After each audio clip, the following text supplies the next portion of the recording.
au-devant de toi, Seigneur. Béni sois-tu, ô Dieu, que ton nom soit élevé et que ton nom soit glorifié. Nous voici au-devant de toi, Seigneur, enseigne-nous.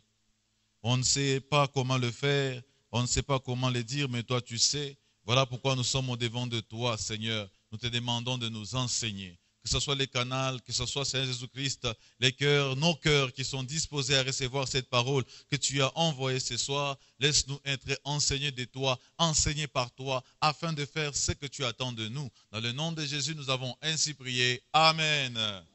Alléluia. Ah, je ne vous sens pas. Alléluia. Amen. Alléluia. Amen. Un amen militant. Un amen courageux. Amen. Un amen élastique. Amen. Vous acclamez pour vous-même. C'est pour vous-même, pour vous. Ah, même pour toi-même, c'est pas comme ça. Ah là là là là là là là là. Alléluia. Nous bénissons le Seigneur de nous avoir fait grâce d'être en ces lieux ce soir. Ça n'a pas été facile pour nous, mais Dieu a fait grâce que nous puissions être là. Voilà pourquoi nous le bénissons pour cette nouvelle opportunité qu'il nous a donnée d'être au-devant de nous pour que nous puissions encore écouter cet enseignement de ce soir. Deuxièmement, j'aimerais aussi remercier les pasteurs pour la confiance qu'il a encore renouvelée en notre personne pour que ce soit par nous que la parole de Dieu devait être annoncée ce soir. C'est une grâce, bien-aimée dans le Seigneur, je m'excuse. Je tiens aussi à remercier les Seigneurs pour votre précieuse présence. Vous êtes très précieux, nous sommes très précieux au-devant des yeux de l'Éternel. Voilà pourquoi nous sommes là. Si vous n'étiez pas là, il n'y aurait pas eu enseignement. C'est parce que nous sommes là qu'il y a enseignement ce soir. Voilà pourquoi j'ai béni les Seigneurs aussi pour votre présence. Alléluia. Nous allons commencer l'étude de ces jours, mais ça fait un peu longtemps qu'on n'a pas vu ça. Voilà pourquoi je ne vais pas courir derrière l'enseignement pour finir, vu qu'il n'y avait pas beaucoup de gens l'autre fois et que nous devons prendre l'enseignement de ces jours. Nous allons continuer notre enseignement que nous avons eu l'autre fois. Ceux qui l'ont bien suivi, on ne l'avait pas fini. Nous sommes encore dans l'enseignement de être et demeurer enfant de Dieu. Être et demeurer enfant de Dieu 3. Ça, c'est la troisième partie. Nous allons essayer de récapituler ce que nous avons eu à voir dans les jours qui ont précédé. Et par la grâce de Dieu, si nous aurons le temps de voir la portion d'aujourd'hui. Notre thème de base est dans les livres de Jean, le chapitre 15. Et nous prenons essentiellement le chapitre 4. L'autre fois, on avait lu le tout pour essayer de comprendre la pensée de notre thème. Jean, le chapitre 15, verset 4, il est dit ceci. « Demeurez en moi et je demeurerai en vous. Comme le sarment ne peut de lui-même porter du fruit s'il ne demeure attaché au cep, ainsi vous ne pouvez non plus si vous ne demeurez pas en moi. » Alléluia. Là, c'est le Seigneur Jésus-Christ qui demande, non seulement à ses disciples avec qui il était à l'époque, mais il demande à tous les chrétiens qui doivent demeurer en lui, être et demeurer enfants de Dieu. Nous avons vu l'autre fois, nous allons essayer de récapituler. Notre enseignement avait 3 objectifs. Le tout premier était de nous faire comprendre c'est quoi être enfant de Dieu et c'est quoi demeurer enfant de Dieu. Nous avons eu à voir ça. Notre deuxième point qu'on verra par la suite, c'est les risques d'être chrétien sans demeurer. Notre premier point, c'est comprendre le fait pour nous d'être et de demeurer enfants de Dieu. Ce sont les 2 points qu'on a déjà vus jusqu'ici, qui sont dans le premier point. Le deuxième point, on le verra plus tard, ce n'est pas aujourd'hui, c'est les risques d'être enfant de Dieu, mais sans le demeurer. Là, c'est 2.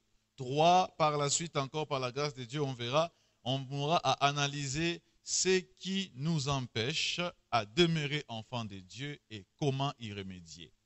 Ce qui nous empêche à demeurer enfants de Dieu et comment y remédier. Ça, on verra plus tard.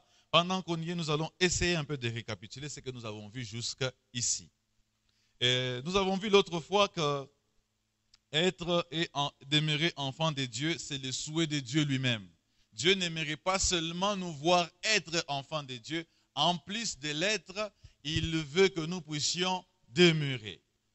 Et en demeurant enfants de Dieu, l'autre fois on s'est exhorté en disant qu'on ne peut pas demander à quelqu'un de demeurer enfant de Dieu s'il n'est pas au préalable. Parce qu'avec le problème ces derniers temps, c'est quoi? Nous demandons aux gens de demeurer enfants de Dieu, or ils n'ont jamais été enfants de Dieu. Vous demeurez enfant de Dieu, vous lui présentez la parole de Dieu, vous lui montrez ce qu'il doit faire, vous vous rendez compte qu'il a du mal à appliquer parce qu'au préalable, il n'a pas d'abord été enfant de Dieu. On ne peut pas demander à quelqu'un de demeurer enfant de Dieu si au préalable, il n'a pas été. Et nous avons donné l'exemple du cep, du vigneron et des sarments. Par rapport à ces versets, il nous a été dit que c'est nous qui sommes les sarments, Jésus-Christ c'est les cèpes et les pères c'est les vignerons. Dieu, on avait illustré l'autre fois, c'est comme si la coupe qu'il était en train d'attendre, qu'on puisse lui mettre le jus de grappe dans sa coupe. Il s'est fait que dans sa coupe, la coupe est presque vide. Il n'y a plus de fruits, il n'y a plus de vignes. Et les vignerons se demandent pourquoi est-ce qu'il n'y a plus de vignes. Les sarments va répondre, les cèpes va répondre naturellement que moi tel que je suis là, j'envoie la sève. Ce n'est pas mon problème à moi. Moi, j'envoie la sève. En envoyant la sève, on doit demander maintenant au sarment, pourquoi tu ne portes pas de fruits alors que la sève est envoyée? Là, c'est la question que nous, les seigneurs, nous posent. Les pères, les vignerons, c'est lui les pères. Les cèpes, c'est Jésus-Christ. La sève, c'est le Saint-Esprit qui est là en permanence avec nous, quitte à nous maintenant de faire quoi? De produire le fruit. Les vignerons attendent du sarment le fruit, puisque les cèpes envoient la sève, comme on venait de le dire. Et l'autre fois, le fruit, nous avons parlé que le fruit principal que nous devons produire, c'est l'amour. Et en produisant l'amour, l'amour s'accompagne toujours avec le pardon. Parce que celui qui aime beaucoup, pardonne beaucoup. Celui qui n'aime pas beaucoup, pardonne aussi moins. Celui qui pardonne peu, celui qui aime peu, pardonne aussi peu. Et nous avons dit que si tu veux connaître que si tu as l'amour ou pas, il faudra que tu puisses regarder la manière dont tu pardonnes. Si on t'offense maintenant, tu prends combien de temps pour pardonner? Plus tu prends des temps pour pardonner, moins tu as l'amour. Moins tu prends les temps pour pardonner, plus tu as l'amour. Donc on nous avait donné l'appareil des mesures pour vérifier si on a l'amour ou pas. Et cet amour, nous avons dit que pour l'avoir, il faut la nouvelle naissance. Pas d'amour sans nouvelle naissance. Ce qui nous envoie à affirmer que tout celui qui aime, sans pour autant être né de nouveau, n'aime pas. Ce n'est pas l'amour, c'est autre chose. Il y a 1 Corinthiens 13 qui nous explique ça. Il dit, je donnerai même les choses si je n'ai pas la charité. Je peux même sacrifier mon propre corps si je n'ai pas la charité. Je peux. On nous montre là, 1 Corinthiens 13, on nous montre qu'il y a plusieurs choses qu'on peut faire, mais si on n'a pas l'amour, cela est en vain. C'est possible de faire des choses et sans amour. Donc, pour avoir cet amour, nous avons dit qu'il faut passer par la nouvelle naissance. C'est le fait pour nous de croire au Seigneur Jésus-Christ comme notre Sauveur et notre Seigneur, qui fait de nous les bénéficiaires d'abord de son amour. Et cet amour-là nous pousse aussi de faire quoi? À pardonner aux autres. Christ aussi les dit que de même que je vous ai pardonné, pardonnez aussi. Donc de même aussi qu'il nous a aimés, nous avons l'obligation de faire quoi? D'aimer. Et c'est le fruit que le Seigneur attend de nous. Le monde n'attend pas de nous qu'on dise qu'on est chrétien ou bien qu'on est enfant de Dieu, mais le monde attend de nous qu'on vive la vie de Dieu pour glorifier le Seigneur. Je le répète, le monde n'attend pas de nous qu'on dise qu'on est chrétien. Parce que déclarer être chrétien, c'est facile. Tout le monde peut dire que je suis enfant de Dieu. Mais du moins, le monde attend de nous qu'on vive la vie de Dieu pour qu'il glorifie le Seigneur. Nous allons voir ça à l'aide d'un verset. Nous sommes dans le livre de 1 Pierre 2, verset 12. 1 Pierre 2, verset 12. Il est dit ceci. Ayez au milieu des païens une bonne conduite, afin que là même où il vous calomnie, comme si vous étiez des malfaiteurs. Il remarque vos bonnes œuvres et glorifie Dieu au jour où il les visitera. Alléluia. Nous avons bien lu les versets. On nous demande d'avoir une bonne conduite. Pas d'abord à l'église. On nous dit au milieu de qui? Au milieu des païens. On nous demande d'avoir une bonne conduite au milieu d'eux. J'ai beaucoup apprécié dans les partages, on nous a parlé de la conduite et les actes. Ayez une bonne conduite au milieu des païens. Là même où est le centre du péché. Là où même est le mal. Quand il se retrouve que nous sommes là et que nous n'avons pas le choix, on doit vivre avec la personne. C'est comme dans les milieux professionnels. Vous n'avez pas le choix, c'est votre collègue. Il n'y a pas lieu que vous puissiez lui chasser du bureau. Mais il attend de nous, pas de nous qu'on puisse lui dire qu'on est chrétien, mais il attend de nous qu'on vive la vie chrétienne. La vie chrétienne, généralement, ne se déclare pas, ça se vit. Et les autres doivent témoigner que nous sommes réellement enfants de Dieu. Alléluia. Là, c'est par rapport à l'être. On a pu parler longuement sur être enfant de Dieu. Et on a même dit que pour être enfant de Dieu, il fallait croire et recevoir le Seigneur Jésus-Christ. Croire en lui et le recevoir en déclarant, en se repentant, en croyant en l'œuvre de la croix et en l'invitant dans notre vie. Bien aimé, si nous avons déjà fait ça, c'est bien. Mais en plus de faire ça, on nous a demandé l'autre fois de faire quoi? De demeurer. Et nous avons eu notre deuxième session, c'était sur les faits, on s'était concentré juste sur demeurer. Et en parlant de demeurer, on avait parlé de 3 éléments qui nous avaient permis de comprendre c'est quoi demeurer. Quand on parle à quelqu'un qu'il doit demeurer, on avait dit que cela fait allusion à 3 choses. Cela fait allusion premièrement au lieu, deuxièmement au temps, troisièmement l'état. Je recommence. Quand on dit à quelqu'un demeure enfant de Dieu, on fait allusion 1 au lieu, 2 au temps et troisièmement on fait cas de son état. On avait longuement parlé sur ça. Je me suis senti dans l'obligation d'y revenir parce que ça faisait longtemps qu'on avait parlé de ces sujets. Ça ne me servirait à rien d'avancer alors que nous ne sommes pas d'abord sur la même longueur d'onde. Et là, on avait parlé du lieu. Le lieu, on avait dit que c'est la présence de Dieu. Et la présence de Dieu dont il s'agit ici, ce n'est pas seulement la présence de Dieu que nous avons ici. Non, la présence de Dieu, c'est sa présence en nous. Le fait pour nous d'être en communion avec le Dieu qui est en nous. Conserver la présence de Dieu, être en communion avec la présence de Dieu, partout où on est, on se déplace avec la présence de Dieu. Demeurer en Jésus-Christ, endurer, être avec lui en tout temps. Là, c'était par rapport à la présence de Dieu qui était le lieu. Deuxièmement, on a parlé du temps. Le temps, c'est l'ensemble des choses qui nous arrivent. Il y a des gens, voire même normalement, tel qu'on est là, quand le temps passe, qu'est-ce que le corps fait? On est ensemble, il y a un bébé. Hein? On avait laissé un bébé il y a 2 ans, 5 ans, on passe par là. Et les 5 ans sont passés par là. Qu'est-ce qui va se passer? Le bébé il va croître. Pourquoi? Parce que le temps est passé. Vu que le temps passe, le corps est obligé de faire quoi? De changer.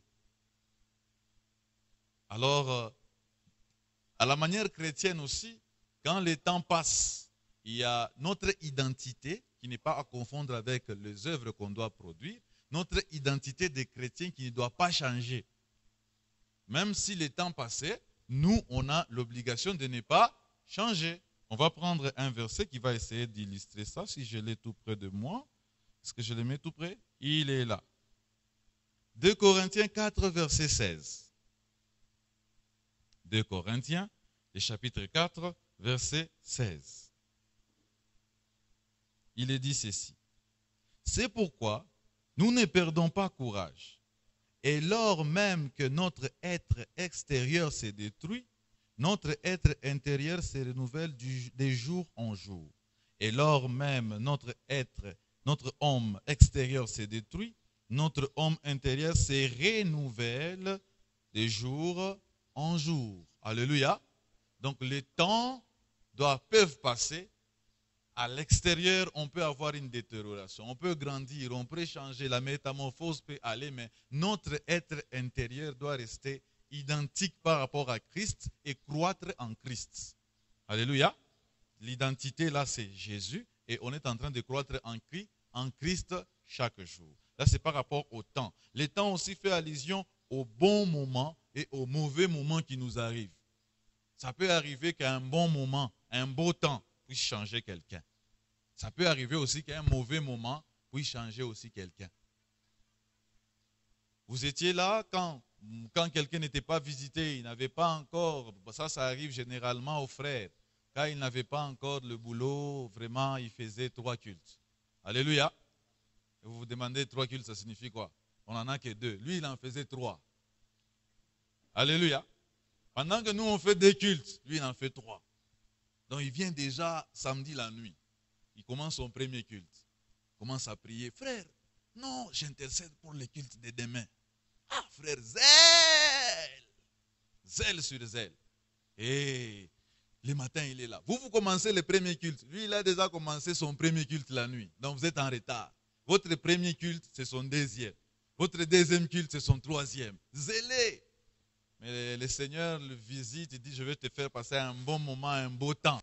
Quand le beau temps arrive, bon, le frère dit que je n'ai pas assez de temps, je ne saurais pas rehausser de ma présence, veuillez recevoir ma contribution. Quand il vient, c'est seulement de la prédication n'a même pas encore fini. Pas. Le temps l'a changé. Bien-aimés dans le Seigneur, le temps ne doit pas nous changer. C'est l'exemple d'un beau temps qui a changé quelqu'un. Quand vous avez un événement heureux, où est-ce que vous allez célébrer ça? Dans la présence de Dieu ou ailleurs? Bon, ça arrive aussi généralement, c'est les dames, avant le mariage, bien sûr. Là, vraiment, c'est... Les mamans, elles font même 4 cultes. Elle est là la nuit, le matin, elle vient ici, elle arrange. Ah, cette jeune fille, façon dont elle aime le Seigneur. Le Seigneur. Premier culte, deuxième culte, elle finit. Quand on finit là, on laisse un peu de désordre. Je vais encore rester pasteur, je vais continuer l'œuvre. Mais une fois qu'elle est à la maison, oh mon mari, oh mon mari, oh mon mari. Priez pour les maris est venu, mais le mari commence à t'empêcher de venir voir le Seigneur. Le beau temps a changé la sœur. Le mauvais temps aussi peuvent nous arriver. Une succession de déceptions qui arrivent. Vous faites les affaires avec un frère, peut-être aujourd'hui ça ne tient pas. Avec un autre frère, ça ne tient pas. Vous concluez tous les frères. Le mauvais temps vous a changé. Ça vous a changé. Vous n'avez pas su garder ce que vous êtes en fonction du temps. Alors, nous devons veiller sur ça. Quand on dit demeurer enfant de Dieu, cela aussi fait allusion au temps. Donc, quels que soient les temps et les circonstances, nous devons rester chrétiens. Alléluia.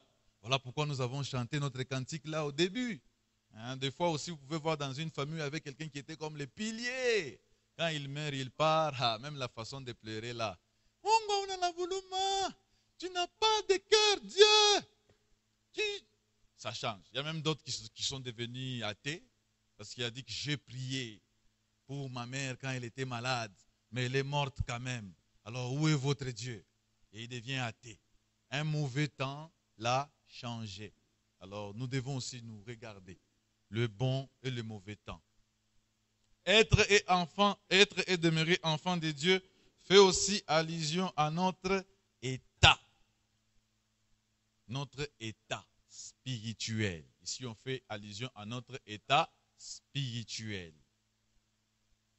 C'est possible que nous puissions ne pas changer selon les temps, mais de ne plus avoir une bonne communion avec le Seigneur. Notre état doit demeurer aussi. Nous devons demeurer dans la sanctification. Nous devons demeurer dans la consécration.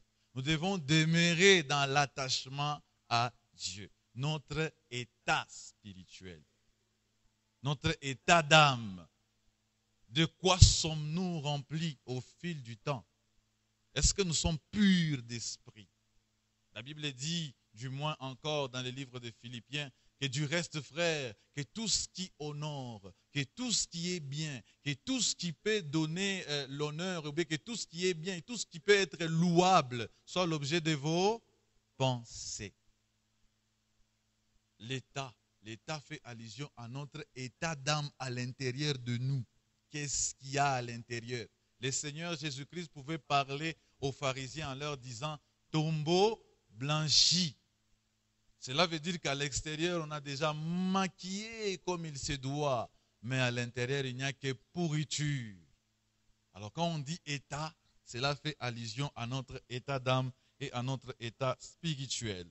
Demeurer enfant de Dieu fait allusion, quand on relit les trois idées, l'autre fois on avait fait cet exercice, ça avait donné, demeurer enfant de Dieu fait allusion à continuer à être présent dans la présence de Dieu, les lieux, n'est pas changé en fonction du temps. Le temps, tout en gardant l'état dans lequel nous étions au début de notre foi. Je vais reprendre. Quand on dit demeurer enfant de Dieu, cela fait allusion au fait qu'il faut demeurer enfant de Dieu tout en restant, dans la présence de Dieu. Donc, demeurer enfant de Dieu fait allusion à continuer à être présent dans la présence de Dieu, les lieux, n'est pas changé en fonction du temps, le temps, tout en gardant notre état dans lequel nous étions au début de notre foi. Alléluia. Là, on a fini la récapitulation par rapport à ce qu'on avait vu dans être et demeurer enfant de Dieu 1 et 2. Aujourd'hui, maintenant, on va prendre 3. Jusque-là, on est ensemble? Alléluia. Notre point d'aujourd'hui, on l'avait déjà glissé l'autre fois, mais nous allons y revenir pour que nous puissions encore avoir plus de d'éclaircissement. Le point 2.1, c'était lorsqu'on avait vu demeurer. Le point 2.2 fait allusion à pourquoi demeurer enfant de Dieu. Pourquoi demeurer enfant de Dieu? Il y a une doctrine qui circule et qui n'est pas d'aujourd'hui. Cette doctrine-là enseigne quoi? Une fois sauvé, sauvé pour toujours. Cela veut dire quoi? Si je suis sauvé, je suis sauvé. Quelle que soit la nature de la vie que moi je vais poser, je vais être au ciel avec le Seigneur. Il y a une doctrine qui circule qui dit ça. Cela est semblable à quelqu'un qui s'inscrit à l'université. Il se dit, moi je m'inscris seulement, étudiant fantôme. Il écrit les noms et puis il part. Il dit, quels que soient les résultats, moi je vais réussir. Même si je ne présente pas les interros, même si je ne fais pas tout ceci, moi je vais passer. Même si je ne me présente pas, je finirai que par réussir. C'est semblable aussi à un élève qui s'inscrit et qui dit que je ne vais pas aller à l'école. Mais je compte quand même qu'à la fin de l'année, je vais passer des classes. Est-ce que c'est possible? Comme ce n'est pas possible aussi dans les choses de Dieu. Vous ne pouvez pas venir vous inscrire au ciel et puis vous rentrez, vous commencez à vivre votre vie et à la fin, vous espérez que vous serez avec le Seigneur. Non, ça ne se passe pas comme ça. Bon, quelqu'un me dira qu'au Congo, ça s'est fait, frère. On voit des fois des gens qui ne viennent pas dans l'auditoire, à la fin, ils réussissent. Bon, c'est une exception, mais je suis dans la règle. Alléluia. Je suis dans la règle. La règle dit que l'étudiant ou l'élève doit se présenter continuellement au cours pour faire quoi? Pour réussir. Si tu ne te présentes pas, tu ne vas pas réussir. C'est impossible. Alors, cette doctrine-là est fausse. Pourquoi? Nous allons prendre Philippiens 2, verset 12. Philippiens, le chapitre 2, verset 12. Il est dit ceci, vous y êtes? Merci. Ainsi, mes bien-aimés, comme vous avez toujours obéi, travaillez à votre salut avec crainte et tremblement. Non seulement comme en ma présence, mais bien plus encore maintenant que je suis absent. On nous demande de faire quoi ici? De travailler à notre salut avec crainte et tremblement. Cela veut dire que le jour où nous sommes sauvés, nous avons la vie éternelle, nous avons le salut, mais nous avons l'obligation de travailler avec crainte et tremblement, de sorte que nous puissions conserver le salut et la vie éternelle et de voir les Seigneurs. Alléluia. Voilà pourquoi dans la Bible, vous rencontrerez des versets qui vous disent par exemple que c'est lui qui persévérera jusqu'à la fin sera sauvé. Nous avons été sauvés, nous sommes sauvés et nous serons sauvés. Tout au long de notre vie sur terre, nous continuons à travailler à notre salut avec crainte et tremblement, de sorte que lorsque le Seigneur viendra, qu'il puisse nous trouver chauds. Voilà pourquoi dans les livres d'Apocalypse, il y a un verset qui les dit clairement, parce que tu es ni chaud, ni froid, et que tu es tiède, je te ferai quoi? Je te vomirai. Pour ne pas être vomi, il faut avoir une position. Et quand on a une position, on la garde. C'est parmi les objectifs de cet enseignement. Nous montrer comment demeurer enfant de Dieu. Non seulement qu'on s'est inscrit, on travaille, on fait les TP, on fait les devoirs, on fait les interros, on fait les examens. Plus on fait les examens, plus on se présente à l'école de Dieu, plus aussi on fait quoi? On monte aussi des classes. Et en montant des classes, finalement, soit la classe va finir le jour où le Seigneur va venir, soit la classe va finir le jour où vous allez mourir. Alléluia. À l'école de Dieu, ça se finit seulement lorsqu'il n'y a pas de vie. Tant qu'on a la vie, on est toujours à l'école de Dieu. Et subitement, à cette école-là, on peut être grand ou petit, petit ou grand, tous dans une même classe. Et c'est là aussi pour passer des classes, ne tient pas compte de l'âge. Et pour être inscrit aussi, parce que des fois, il y a des enfants qui disent, il est encore enfant, on ne va pas l'inscrire. Non, dès lors qu'on est enfant, on est déjà inscrit à cette école-là. Et plus on vit sur terre, plus on a nos portions. Alléluia. Je tenais à mentionner cela pour que nous puissions connaître d'abord cette notion-là. Notre point A, on l'avait dit l'autre fois, mais nous allons encore y revenir. Je vais survoler. Nous avons dit que s'il y a une cause qui peut nous pousser à demeurer enfants de Dieu, c'est à cause du prix payé par Jésus-Christ à la croix. Alléluia. J'avais donné l'exemple, j'avais demandé à la salle, tout le monde d'entre nous a quelque chose de plus valeureux, de plus précieux, de plus cher parmi les choses qu'il a. Je ne sais pas, peut-être c'est votre téléphone, peut-être c'est les souliers, ce que vous avez. Donc, quand on réunit les patrimoines d'une personne, on arrive à la conclusion selon laquelle il y a toujours une chose qui coûte cher. Et cette chose-là qui coûte cher, on ne la traite pas de la même manière avec les autres choses qu'on a. Les bijoux de maman ne sont pas à la portée de tout le monde, surtout si c'est un or. Et que toi, tu vas jouer là-bas. Laisse! Et de même aussi, il y a des gens qui investissent carrément l'argent dans leur téléphone. Il peut avoir un téléphone de 2500 $. Je ne pense pas que si j'ai un téléphone de 2500 $, il y a mon bébé qui pleure ici, je peux lui donner. Papa, téléphone, le téléphone. Même si tu cries, je ne te donne pas 2500 pango. Je ne vais pas te donner. Alléluia. Parce que je sais que mon téléphone est cher. Je ne vais pas le laisser à la portée de tout le monde. Voire même avant de prendre le taxi, je dois regarder gauche, droite, je positionne ça bien, puis je monte. Ce qui est précieux, on le conserve. Alors nous, la Bible nous dit que ce n'est pas par des choses périssables que nous avons été rachetés. Nous avons été rachetés par le sang précieux de Christ.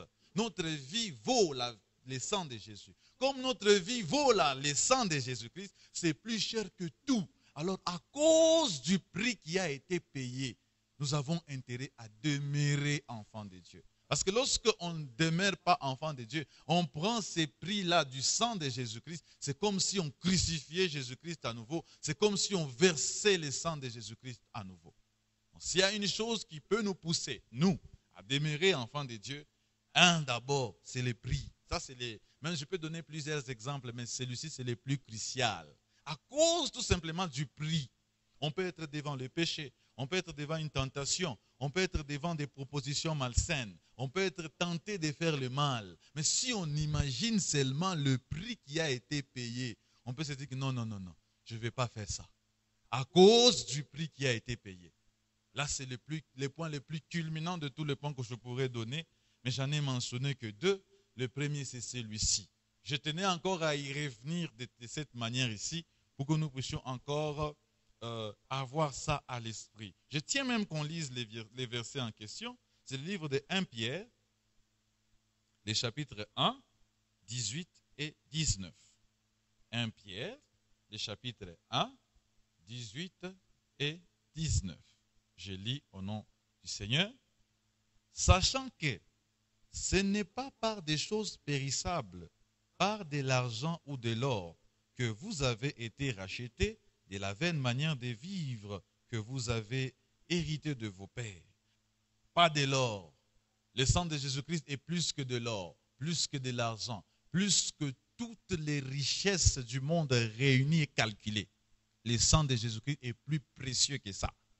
Alors du reste, à cause de ce sang, à cause de ce prix, nous devons demeurer enfants de Dieu. Deuxième point, c'est maintenant le point d'aujourd'hui en question. Je ne sais pas si je le finirai, je le répète encore, mon objectif n'est pas de finir, mon objectif est qu'on comprenne et qu'on saisisse la pensée du Seigneur, même si je ne finis pas. Là où je m'arrêterai, je m'arrêterai. Deuxième chose qui nous pousserait à demeurer enfants de Dieu, c'est à cause de notre binationalité. Et je sais que ça semble bizarre. C'est à cause de notre binationalité.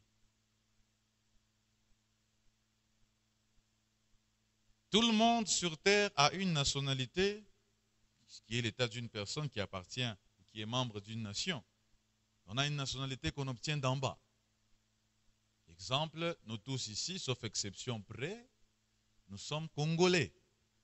Il peut y avoir un Zambien, il peut y avoir quelqu'un qui est malawite, sénégalais, mais d'office, celui qui est ici au Congo, quand on le voit, on dit qu'il est Congolais. C'est notre première nationalité. Quand on dit binationalité, cela fait allusion à deux nationalités.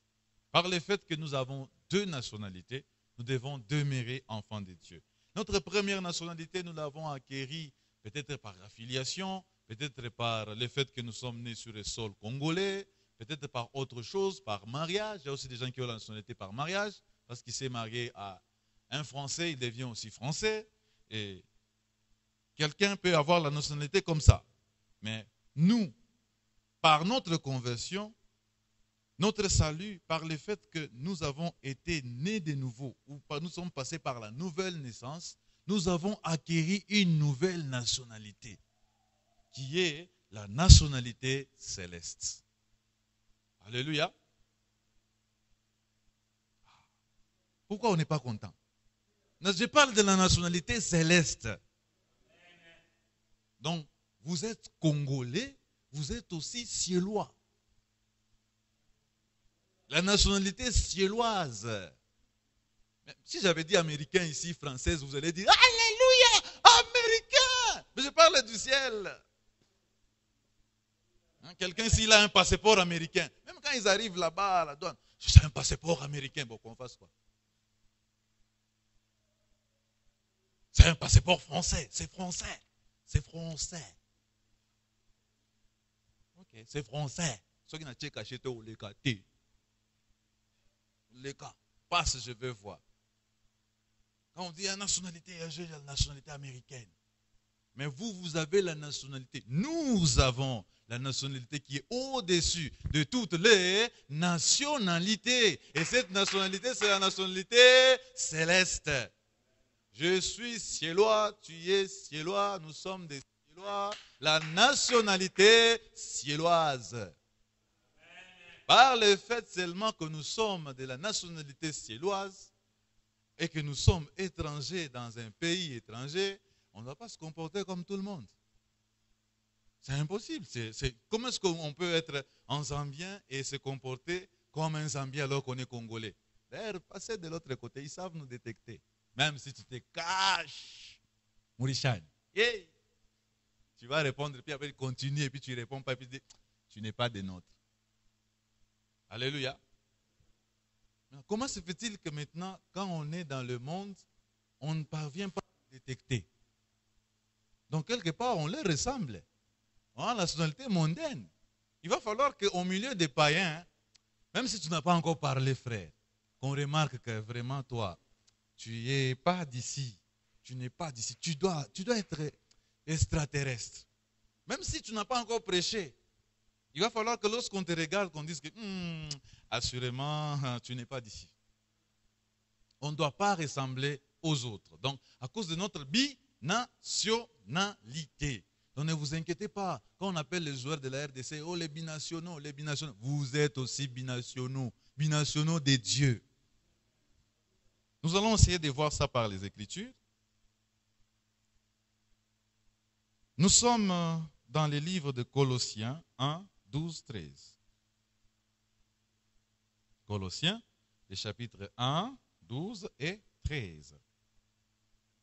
J'y suis, j'ai lu au nom du Seigneur.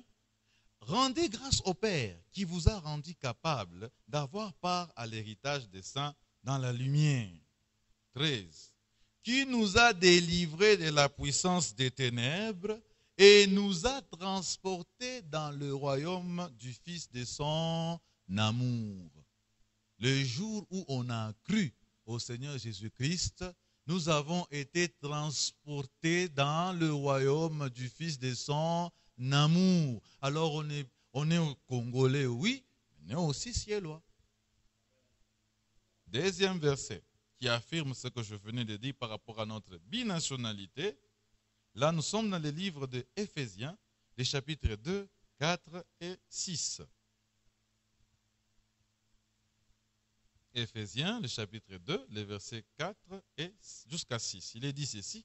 Mais Dieu qui est riche en miséricorde, à cause du grand amour dont il nous a aimés, nous qui étions morts par nos offenses, nous a rendus à la vie avec Jésus-Christ. C'est par grâce que vous êtes sauvés.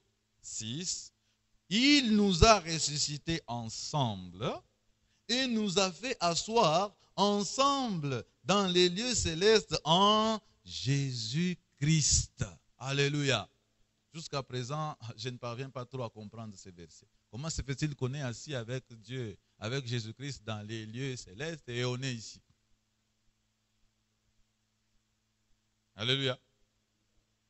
Nous sommes assis avec Jésus-Christ dans les lieux, mais on fait quoi ici? L'autre fois, quand j'ai partagé sur ces versets, j'avais dit que là où est ton nom, là tu es. Alléluia. Là où est ton nom, là tu es. Exemple, nous postulons dans une entreprise. On donne quoi? Nos noms. Ce n'est que notre nom, non? Qu'on a déposé. Et puis on part. Quand on part, et puis on appelle ceux qui sont engagés. Est-ce que moi je suis là? Non. On va appeler mon nom. Et en appelant mon nom, je veux venir répondre au nom qui est dans l'entreprise. Donc, tout en étant chez moi, dès lors qu'on m'a engagé dans cette entreprise, je ne suis plus chez moi, je suis dans l'entreprise. Alléluia. Même si je ne suis pas encore là, dès que seulement mon nom est retenu dans cette entreprise-là, même si on ne m'a pas encore appelé, quand on veut parler des agents de cette entreprise-là, je suis dedans, même si je suis chez moi. Là où est mon nom, là je suis. De même maintenant, si nous entendons dans les Écritures, les jours de notre conversion, qu'est-ce qui se passe? Jésus-Christ a au ciel ce qu'on appelle les livres de vie de l'agneau. Et dans ces livres-là, il y a le nom de tous ceux qui ont reçu le Seigneur Jésus-Christ comme leur sauveur et leur Seigneur. Dès que le nom que nous avons se trouve dans ces noms-là, dans ces livres-là, et que ces livres se trouvent où? Au ciel, ça veut dire qu'on est là, tout en étant ici. Alors comment est-ce qu'on peut être là et vivre la vie d'ici? Donc comme on est là, on est obligé de vivre quelle vie? La vie de là. Alléluia. La vie d'en haut. On est obligé de la manifester sur la terre. Binationalité. Quelqu'un va dire, j'ai deux nationalités. Ah. Bon, tu vas dire à celui qui est à côté de toi. On va voir la manière dont tu lui annonces ça va déterminer si tu as ça ou pas. Quelqu'un va annoncer à quelqu'un, j'ai deux nationalités. Alléluia. J'ai des nationalités. Bon, peut-être que tu n'en as qu'une, parce que si tu n'as pas encore reçu le Seigneur Jésus-Christ dans ta vie, tu n'as qu'une nationalité, la nationalité congolaise.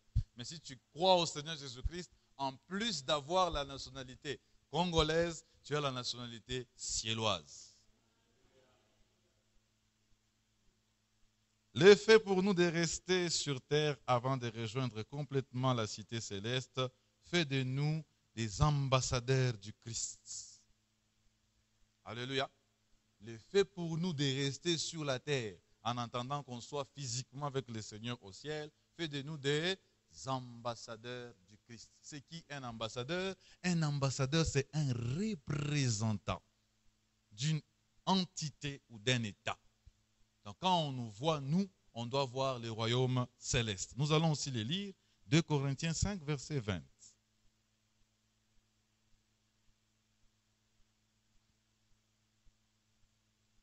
2 Corinthiens 5, le verset 20, il est dit ceci. Nous faisons donc fonction d'ambassadeurs pour Christ, comme si Dieu, exhorté par nous, nous vous en supplions au nom de Christ, soyez réconciliés avec Dieu. Alléluia, les ambassadeurs de Christ. Amen. Nous sommes là, nous les ambassadeurs du Christ. Il peut s'avérer peut-être que nous ne travaillons pas encore, on peut se présenter comme étant ambassadeur du royaume céleste sur la terre.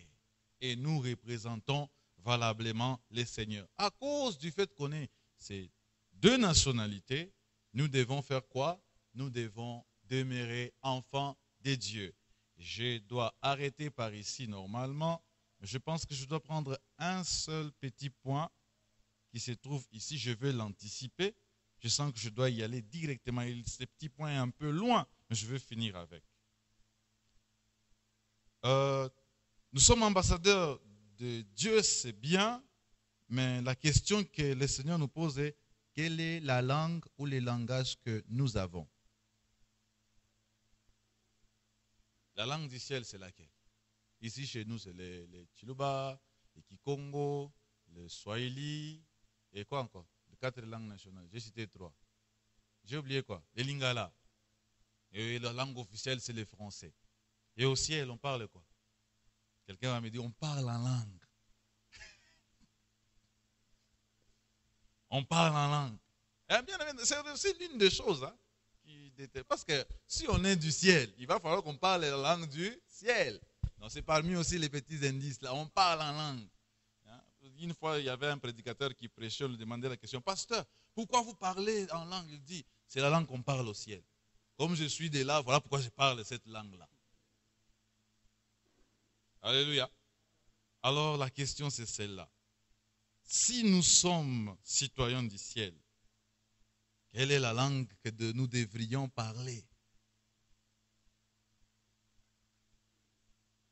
C'est quelle langue?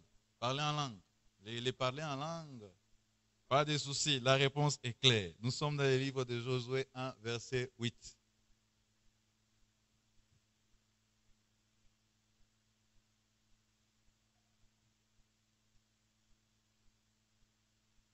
Alléluia. J'y suis. Que ces livres de la loi ne s'éloignent point de ta bouche. Médite-les jour et nuit pour agir fidèlement selon tout ce qui est écrit. Car c'est alors que tu auras du succès dans tes entreprises, c'est alors que tu réussiras. Que ces livres de la loi ne s'éloignent point de ta bouche. Bien-aimés dans le Seigneur, notre langue ou notre langage, c'est la parole de Dieu. On doit parler la parole. Comment se fait-il que nous pouvons être chrétiens et ciellois, mais on parle à la manière du monde? On parle de manière mondaine. On doit parler la parole. On doit vivre la parole. Le Seigneur nous attend à ça. Comme on est des citoyens du ciel, nous devons parler la langue du ciel. Et la langue du ciel officielle, c'est la parole de Dieu. On doit parler la parole. On doit non seulement parler la parole, parce que la Bible nous dit, lorsque vous écoutez la parole, ne vous bornez pas seulement à l'écouter, mais vous devez aussi la mettre en pratique. Ça veut dire, en plus de parler la parole, nous devons aussi vivre la parole. Quelqu'un a défini la méditation de la parole comme étant, c'est le fait pour nous de lire et relire un verset de la Bible jusqu'à ce qu'on se voie dedans. Alléluia. Je médite la parole. Oui, méditer la parole veut dire lire et relire la parole de Dieu jusqu'à ce que tu te voies dedans. Tu te voies dans les versets. Hein? Là, tu vas dire que j'ai médité la parole de Dieu. Alors, nous allons nous arrêter là. Que Dieu bénisse sa parole. Nous acclamons pour le Seigneur.